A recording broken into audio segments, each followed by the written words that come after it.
कि निफ्टी खाली European type से नहीं चलने वाली है, आपको फादर का सपोर्ट चाहिए, तो वो आपको रिफ्लेक्ट होता हुआ अगर दिख गया हो तो आप समझ सकते हो कि यूएस का कितना इंपॉर्टेंस है।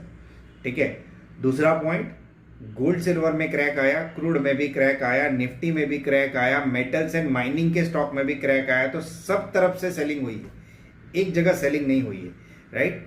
बट आज एफएमसीजी के स्टॉक्स में अच्छा स्पार्क दिखा, बट एफएमसीजी के स्टॉक्स रिटर्न देने में थोड़े कच्चे हैं लॉन्ग टर्म के लिए। बट ये जो स्टॉक्स है ना, मेटल्स एंड माइनिंग वाले, ये लॉन्ग टर्म की एक स्टोरी प्ले करेंगे, 2 साल 3 साल 4 साल 5 साल के लिए। लॉन्ग टर्म मतलब 5 साल के ऊपर, शॉर्ट टर्म मतलब आप मीडियम टर्म मतलब 2 से 5 साल कह सकते हो, शॉर्ट टर्म मतलब 1 से 3 साल कह सकते हो। तो अगर आपको लॉन्ग टर्म रहना है तो इन स्टॉक्स को छोड़ना मत, किसी भी डिप में आप छोड़ते हो तो आपके ऊपर है। बट मुझे लग रहा है लॉन्ग टर्म में बहुत अच्छी स्टोरी प्ले करके जाएंगे।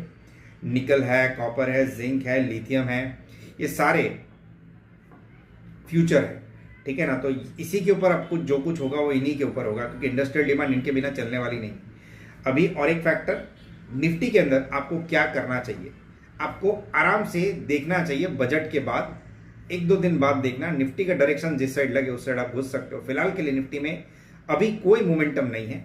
अब 24,800 तक का एक लेवल पकड़ के चलो, अगर बजट में कुछ ऐसा आता भी है तो 24,800 टूटने के बाद आपको नीचे के साइड क्रैक दिखेगा और 25,500 टूटने के बाद ऊपर के साइड मोमेंटम दिखेगा। ये आपका डेविएशन रह सकता है बजट तक का। बाकी का कुछ होगा तो मैं आपको अपडेट कर दूंगा। और 3 चीजें आपको करनी है, एक सीपीआई और एक डब्ल्यूपीआई, इसके ऊपर थोड़ी पढ़ाई कर लेना, और मैक्रो और माइक्रो इकोनॉमिक्स के ऊपर थोड़ी पढ़ाई कर लेना।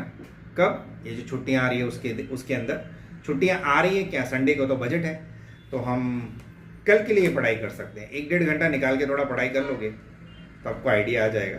ठीक है, और कुछ होगा तो मैं अपडेट कर दूंगा। Thank you.